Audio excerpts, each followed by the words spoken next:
Hello everyone, welcome to Joy Kids Online Service. Yeay! Welcome buat kalian yang baru pertama kali nonton atau yang sudah sering kali nonton, baik yang ada di Jakarta, Palangkaraya, Surabaya, maupun di kota-kota yang lain. We are so happy to meet all of you. Nah, sebelum kita dengerin firman, nyanyi bareng, dan juga games bareng, kita yel-yel dulu ya biar lebih semangat, oke? Joy, yes, yes, yes, I'm awesome. Sekali lagi biar lebih semangat, oke? Joy, yes, yes, yes, I'm awesome. Yes. Joy, yes, yes, yes, I'm awesome. Sekali lagi Joy, yes, yes, yes, I'm awesome. Kasih tepuk tangan buat Tuhan Yesus. Woohoo. Berapa banyak yang mau memuliakan Tuhan, katakan yuhu, yuhu. Ayo semuanya bertepuk tangan.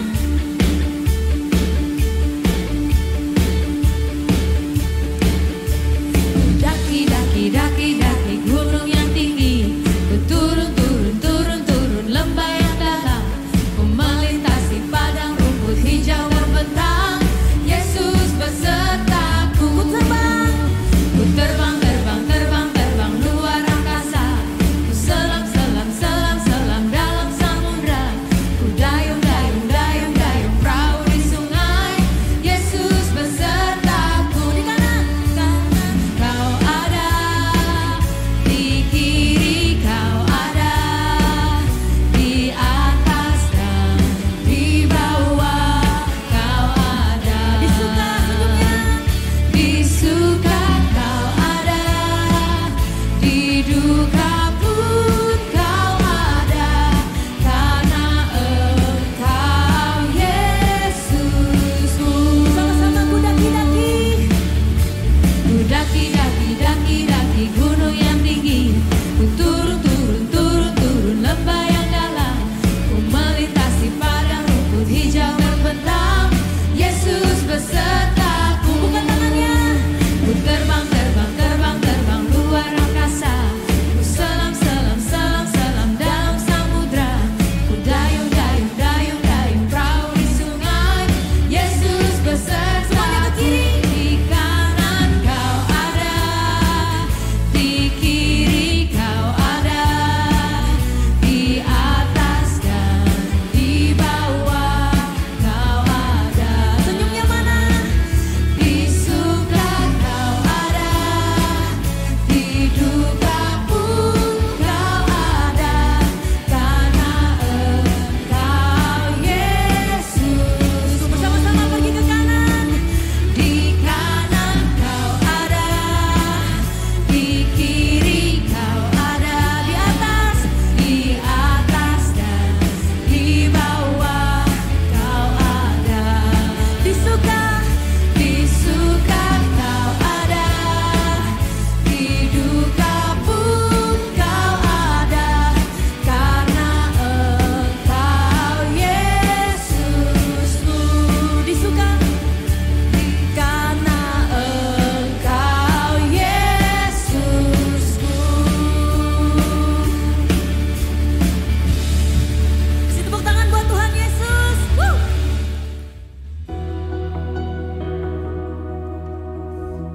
Mari kita angkat tangan kita mau masuk lebih lagi ke hadirat Tuhan.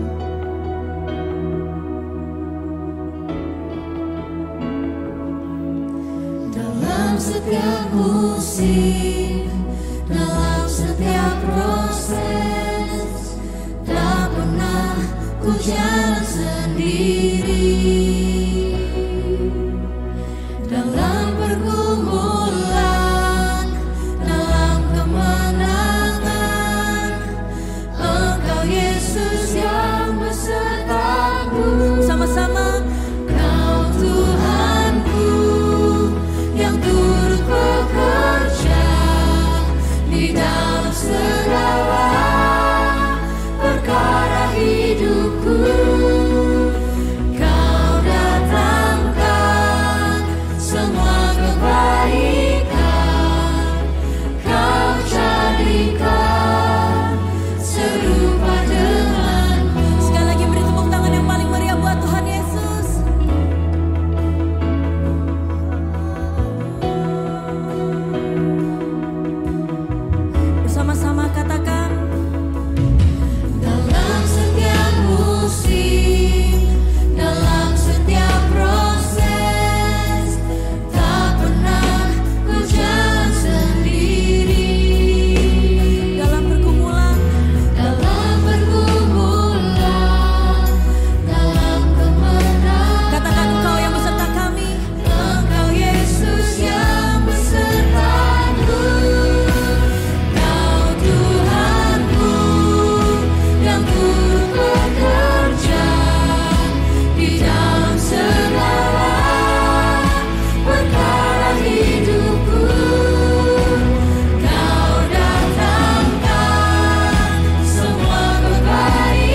kami berada Tuhan. Sebentar kami mau mendengarkan sebagian dari firman-Mu Tuhan. Siapkan hati kami Tuhan.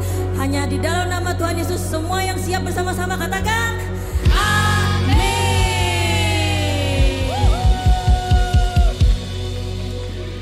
Saatnya games. Yeay.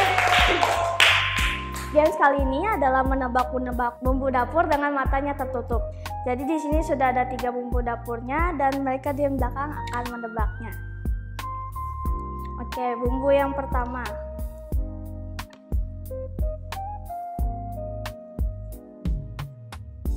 Apa? Oke, Vin. Boleh. Bumbu yang kedua.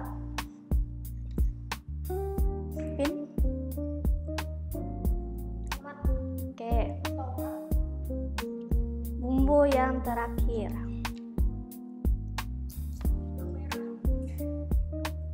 Apa, Vin?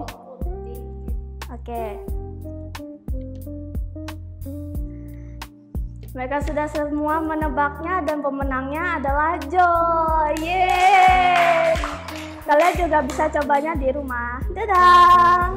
Hello semuanya, welcome to Joy Kids. Ketemu lagi dengan Miss Feli. Nah, di bulan ini kita tetap dengan tema masih miracle ya, Miracle of Jesus. Tapi kita akan masuk sebuah cerita yang baru. Nah, sebelumnya Missnya punya pertanyaan. Siapa yang pernah dengar atau mungkin di sekolah belajar tentang panca indera? Yes, ada yang tahu? Nah, yes, pasti kita semua, apalagi yang udah gede-gede ya, yang udah mungkin kelas 3, 4, 5, 6 pernah dengar tentang panca indera. Apa itu panca indera? Kalau kita lihat mungkin di Google atau di internet ya, atau mungkin di ChatGPT yang sekarang lagi musim banget, panca indera itu adalah alat utama ya dimiliki oleh manusia ya. Untuk apa? Ada 5, ada berapa? Ada 5 ya. Untuk apa? Untuk melihat, penglihatan mata. Lalu ada yang disebut dengan ini ya. Apa ini? Yes, pendengaran atau telinga. Dan ada juga ini. Yes, lidah atau pengecap ya, dan juga ini ya, kalau kita tahu ini kita sendiri semua pasti punya di badan kita masing-masing adalah kulit untuk indera peraba, dan juga satu yang ketinggalan ya, ini apa ini? Yes, nose atau hidung untuk penciuman ya. Jadi ada apa? Ada mata atau eyes, ada telinga, yes, ears, lalu ada hidung, nose, dan juga ada ini lidah atau tang, lalu ada juga yang disebut dengan kulit atau skin. Nah, kita nggak belajar itu ya, kita nggak belajar sains di sini, tapi kita akan melihat sebetulnya apa sih, kenapa kok bahas tentang ini ya. Kira-kira kalau seandainya kita punya mata yang tidak bisa melihat dengan baik, kira-kira menurut kalian gimana? Pasti nggak nyaman ya nggak sih? Misalnya ya, mata kita tutup satu aja, coba ya kita sama-sama tutup mata kita satu gitu. Kira-kira enak nggak buat berjalan, buat lihat? Tapi seolah itu ada sesuatu yang kurang karena ada yang kayak ketutupan gitu ya, ada yang nggak terlihat, ada yang hilang. Kalau kita lihat dengan 2 mata kita, itu tentunya lebih enak lihatnya. Nah, bayangkan kalau seandainya ya kita tutup mata kita dua-duanya, kita bener-bener nggak bisa lihat apa-apa. Mungkin kalau gini masih bisa kelihatan, tapi seandainya kita punya penutup mata atau misalnya kita tutup mata kita, lalu kita coba untuk berjalan, pasti akan sulit. Karena apa? Kita tidak bisa melihat sekeliling kita nggak bisa tahu apa yang ada di sekitar kita. Mungkin ada batu atau mungkin ada pohon sekalipun ya. Karena kalau orang yang nggak bisa melihat, bener-bener nggak bisa melihat, itu pasti akan mengalami kesulitan. Nah, beda kalau kita cuma tutup mata kita ya. Jadi kita bisa lihat ada sinar, mungkin kita bisa lihat ada bayangan. Tapi ketika kita benar-benar nggak bisa melihat, itu sesuatu yang sangat berbeda. Nah, hari ini ada seseorang ya yang tidak bisa melihat sejak dia lahir. Jadi dia istilahnya apa? Kalau nggak bisa melihat itu apa? Yes, ya, buta sejak dia lahir. Wah, bayangkan kalau seandainya kita nggak bisa lihat itu, kita kehilangan banyak hal ya nggak sih? Kita nggak bisa lihat muka, nggak bisa lihat wajah papa kita, mama kita, bahkan wajah kita sendiri kita nggak bisa tahu. Mungkin kita nggak bisa tahu ayam goreng itu seperti apa, kita nggak pernah bisa tahu gimana modelnya kentang goreng, karena kita nggak bisa melihat. Nah, hari ini orang ini cerita kita adalah tentang orang yang nggak bisa melihat sejak lahir ya. Jadi pada waktu itu Tuhan Yesus ada di dunia ini ya. Seperti biasa Tuhan Yesus selalu dikerumuni oleh banyak orang, termasuk juga 12 pengikutnya yang selalu mengikuti Tuhan Yesus kemanapun dia pergi. Nah di suatu jalan Tuhan Yesus itu melihat ada seseorang yang yaitu tadi ya buta sejak lahir. Lalu murid-muridnya tanya sama Tuhan Yesus, tuh Bapak Guru, kira-kira kalau orang buta ini sejak lahir itu siapa yang salah gitu ya? Kenapa kok dia bisa lahir buta? Itu kira-kira apa penyebabnya? Apakah karena orang tuanya mungkin nakal atau orang tuanya berbuat sesuatu yang akhirnya membuat anak ini lahir buta, atau mungkin bukan cuma orang tuanya, mungkin nenek moyangnya ya, mungkin kakeknya, kakek neneknya, atau bahkan mungkin kakeknya lagi. Apakah itu ada seperti itu? Lalu Tuhan bilang gini ya, sambil ini yang Tuhan Yesus lakukan ya, tidak ada orang yang istilahnya itu lahir karena sesuatu atau mungkin yang nggak beres, ada sesuatu yang salah, itu karena kesalahan siapapun, nggak ada hubungannya, kata Tuhan Yesus. Tuhan Yesus bilang apa? Tujuannya apa? Dia buta ya, bukan karena dosanya sendiri atau dosa orang tuanya. Tapi ini tujuannya supaya orang itu bisa melihat kuasa dan kemuliaan Allah itu bekerja dalam diri orang yang buta ini tadi. Nah, selama kita masih siang ya, kita harus mengerjakan pekerjaan Dia yang mengutus aku. Waktu malam tiba ya, istilahnya kalau sudah malam kan orang pasti tidur. Tidak ada seorang pun yang akan bisa bekerja. Jadi Tuhan Yesus bilang, selama aku di dunia ini, akulah terang dunia. Bukan untuk cuman bisa membuat orang buta ini bisa melihat, tapi untuk apa? Menunjukkan kepada seluruh dunia, seluruh umat manusia bahwa Tuhan Yesus adalah terang dunia. Nah, oke, lalu sambil Tuhan Yesus ya, apa yang dia lakukan? Dia mengaduk, dia meludah ya. Jangan ditiru, ini adalah sebuah cerita ya, gitu ya, dia meludah, lalu Tuhan Yesus mengaduk tanah itu dengan ludah itu dengan tanah ya. Dia aduk-aduk, setelah itu kemudian yang Tuhan Yesus lakukan apa? Dia ambil tanah yang sudah dia kena ludah itu ya, lalu dia tempelkan di mata orang yang buta itu tadi. Lalu Tuhan Yesus bilang sama orang buta itu, pergilah, bersihkanlah mukamu di kolam Siloam. Siloam artinya apa? Diutus ya.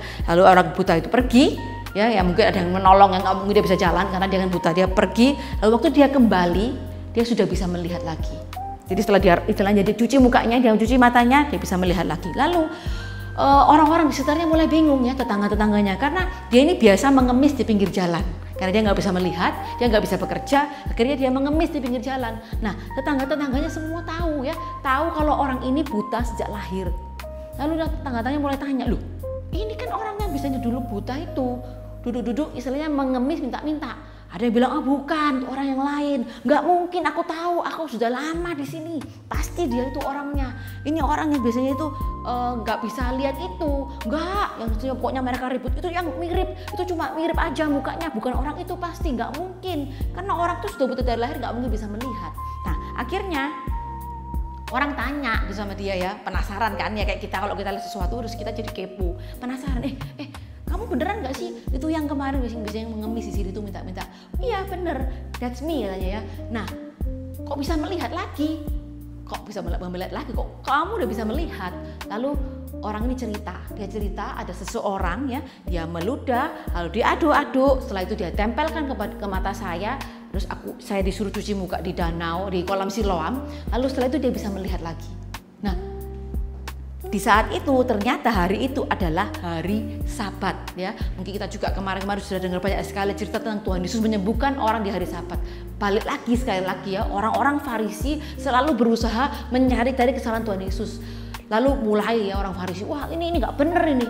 Mana benar, mana bisa orang yang berasal dari Tuhan, selain dari surga itu melakukan tindakan yang melanggar peraturan. Karena kan hari Sabat tidak boleh bekerja, tidak boleh melakukan segala sesuatu. Nah ini udah mulai orang-orang udah mulai nggak mungkin kalau dia bukan dari Tuhan, dia nggak mungkin bisa menyembuhkan orang buta yang dari lahir ini. Pokoknya akhirnya intinya mereka ribut sendiri dan kemudian akhirnya Tuhan Yesus menegur orang Farisi dan dia bilang gini ya. Yang kalian lakukan itu adalah sesuatu yang sangat salah. Karena apa? Hari Sabat itu memang tidak boleh bekerja, tapi bukan berarti tidak boleh menolong orang. Ya, hari Sabat itu bukan berarti kita nggak boleh ngapa-ngapain, bener-bener hanya tidur-tiduran. Tapi kita harus berdoa, bukan bekerja tapi berdoa. Tapi bukan berarti kita tidak boleh menolong orang. Lalu Tuhan Yesus menegur orang Farisi itu dan singkat cerita orang Farisi itu semakin marah ya, semakin jengkel dan mereka sudah semakin berpikir yang enggak. Nah tapi kita nggak bahas orang Farisi ya, kita nggak bahas itu orang Farisi, kita bahas cerita tentang ini ya, di mana Tuhan Yesus itu adalah sosok Tuhan yang penuh dengan anugerah dan kasih. Ya, Tuhan itu melihat orang yang tadi buta ini bukan sebagai korban atau istilahnya victim dari tindakan orang tuanya. Mungkin orang tuanya habis berbuat A, lalu ada istilahnya kayak sebab akibat ya. Misalnya kita nih ya, kita habis mungkin nggak makan malam, otomatis besoknya kita yes, sakit perut ya, itu adalah sebab akibat. Atau mungkin kita habis mungkin memukul adik kita gitu ya, otomatis pasti kita dihukum sama papa mama kita. Nah, itu yang istilahnya yang tidak Tuhan Yesus lakukan terhadap orang buta ini ya, bukan karena dia orang tuanya salah, bukan karena orang tuanya berdosa tapi dia jadi buta, tapi karena apa? Tuhan Yesus itu ingin menunjukkan kuasanya dan kemuliaannya dari setiap hal yang istilahnya terjadi ya, apapun deh. Mungkin kita masih anak-anak, mana bisa sih Miss, aku nggak ngerti deh Miss apa ini maksudnya, tapi ketika kita nanti dewasa kita pasti akan mengalami begitu banyak, mungkin gak usah hal yang terlalu rumit, misalnya mungkin kita kesulitan belajar atau mungkin kita mengalami kesulitan apapun, kesulitan atau kesusahan apapun yang kita alami, itu semua itu ada istilahnya Tuhan punya rencana yang indah. Rencana Tuhan tuh nggak pernah buruk, rencana Tuhan tuh nggak pernah yang jelek buat kita, jadi kita mesti ingat itu. Tuhan tuh selalu punya rencana yang indah, dan semua hal buruk yang mungkin bisa terjadi dalam hidup kita, itu kita mesti ingat satu hal ini. God can turn your mourning into dancing. Oke, sekali lagi kamu sama-sama ya. God can turn your mourning into dancing. Tuhan itu bisa merubah hal buruk atau kesedihan kita itu jadi suatu hal yang menyenangkan atau sukacita. Mungkin nggak bisa langsung ya, kok dibalik kayak kita balik kertas waktu belajar itu enggak, tapi mungkin butuh waktu, mungkin butuh proses. Kayak orang buta tadi ya, kalau kita pelajari, orang buta tadi sudah buta sejak lahir, dan dia itu pada saat itu usianya sudah 38 tahun. Bayangkan betapa lamanya dia nggak bisa melihat. Tapi di dalam proses yang nggak bisa melihat itu, satu hal yang kita bisa lihat adalah apa? Tuhan merubah hal yang buruk jadi sesuatu yang baik. God can turn your mourning into dancing. Nah, Miss punya cerita nyata hari ini, namanya adalah seorang bernama Fanny Crosby ya. Fanny Crosby ini adalah orang yang istilahnya di luar negeri sana. Dia adalah pencipta banyak lagu himne. Mungkin kalian ini kalau bingung apa itu himne ya, apalagi anak-anak zaman sekarang, itu kayak lagu yang mendunia di seluruh dunia, lagu yang dinyanyikan oleh seluruh gereja di kalangan apapun deh, nggak peduli siapapun. Nah, zaman itu ada beberapa lagu yang namanya judulnya To God Be the Glory, All the Way My Savior leads me, Blessed Assurance, Jesus is mine. Jadi dia ini adalah seorang yang Fanny ini adalah dari waktu dia bayi ya, dia lahir, waktu dia umur 6 minggu dia mengalami sebuah infeksi mata, penyakit infeksi mata. Nah, di zaman itu mungkin dokter kurang tidak begitu canggih ya, tapi ada seorang dokter langganannya itu yang dia biasa berobat itu lagi pergi. Nah, di sela-sela dokter itu pergi, ada seorang dokter palsu yang nyamar jadi dokter lalu mengobati si Fanny Crosby yang masih umur 6 minggu ini. Dan akhirnya singkat cerita apa? Si Fanny Crosby ini karena gak diobati dengan benar, akhirnya dia jadi buta dari usia 6 minggu. Jadi dia masih kecil, dia belum bisa ingat apa-apa, dia masih baby. Nah, pada waktu dia mulai besar, otomatis itu adalah suatu hal yang sangat menyulitkan dirinya. Tapi si Fanny Crosby yang buta ini, dia di usia 8 tahun, dia justru gak marah. Dia justru nggak benci dengan dokter yang merusak matanya itu. Dia juga bukan orang yang istilahnya itu nangis terus aku buta, aku bisa apa gitu ya. Dia nggak istilahnya menangisi dirinya seolah-olah dia itu sangat menyedihkan, kayak self pity banget. Tapi nggak, ini yang dia lakukan. Di usia 8 tahun dia menulis sebuah puisi ya. Puisinya ini dalam bahasa Inggris ya, dia ngomong gini, oh what a happy child I am. Although I cannot see, I'm resolved that in this world content I will be. How many blessings I enjoy that other people don't. To weep and see because I'm blind. To weep and see because I'm blind, I cannot and I worth it. Sorry ya, Inggrisnya kurang bagus kali ya. Tapi artinya apa sih? Bahasa Indonesia gini, aku adalah anak yang bahagia. Meskipun aku nggak bisa melihat, dia bilang ya, tapi aku bertekad, misalnya aku punya kemauan di selama aku hidup di dunia ini, aku akan merasa puas, aku akan merasa happy, ya. Soalnya kenapa? Ada begitu banyak berkat yang aku nikmati, yang bahkan tidak dinikmati oleh orang lain. Dan dia bilang menangis, menggerutu, istilahnya pokoknya ngerengek-ngerengek, itu aku nggak bisa dan aku tidak akan melakukannya. Jadi dia bilang apa, ngerengek karena dia buta, itu dia nggak bisa dan nggak akan melakukannya. Jadi ini anak umur 8 tahun ya, dia bukannya justru benci mungkin sama orang tuanya, kenapa bawa ke dokter yang palsu, atau dia merasa marah terhadap siapapun, tapi enggak. Atau mungkin dia marah kepada Tuhan sekalipun, dia enggak. Dan di ending dari kehidupannya, apakah dia balik bisa melihat? Enggak juga ya. Tuhan enggak menyembuhkan dia. Tapi justru ini yang dia lakukan, dia bisa mengarang begitu banyak lagu dan ada begitu banyak lagu yang dinyanyikan oleh seluruh orang di dunia ini hanya karena seorang Fanny Crosby dia jadi buta. Ya, bukannya berarti kita bersyukur, tapi ini adalah sebuah cerita di mana menunjukkan gimana bahwa God can turn your mourning into dancing. Ya, Tuhan bisa merubah kesedihan kita, Tuhan bisa merubah istilahnya menurut kita itu kayak apes atau tragedi, tapi jadi sebuah hal yang memuliakan nama Tuhan. Jadi kita belajar sama-sama hari ini ya. Mungkin buat kalian, aduh Miss ceritanya kok susah banget, tapi kita mau sama-sama ingat. Sampai nanti kalian dewasa, pasti ada momen-momen kalian akan merasa sedih atau merasa kayak ada yang nggak bener dalam hidupku. Tapi ingat ini, God can turn your mourning into dancing. Halo semuanya, welcome to Joy Online Service. Sebentar kita akan memuji dan memuliakan nama Tuhan. Boleh kita berdiri bersama, let's celebrate Jesus together.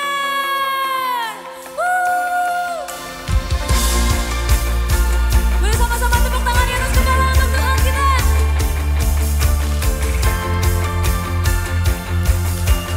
Sama-sama katakan.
Super kebenaran kita hari ini adalah God can turn your mourning into dancing. Sekali lagi, God can turn your mourning into dancing. Ayat penuntut kita terambil dari Yohanes 9 ayat 1 sampai 42 or John 9 verse 1 until 42. Dan ayat hafalan kita terambil dari Mazmur 30 ayat 12. Ratapanku telah kau ubah menjadi tarian gembira. Kau ambil kesedihanku dan kau penuhi aku dengan sukacita. Or Psalms 13 verse 11. You have turned my mourning into joyful dancing. You have taken away my clothes of mourning and clothed me with the joy. Mari kita berdoa. Terima kasih Tuhan, untuk hari ini kami sudah belajar untuk semakin mengenal Tuhan. Berkati orang tua kami, pendidikan dan kesehatan kami semua. Terima kasih Tuhan. Haleluya. Amin. Nah, Joykids kita sudah selesai. Jangan lupa untuk subscribe, like, and give positive comment. Bye-bye.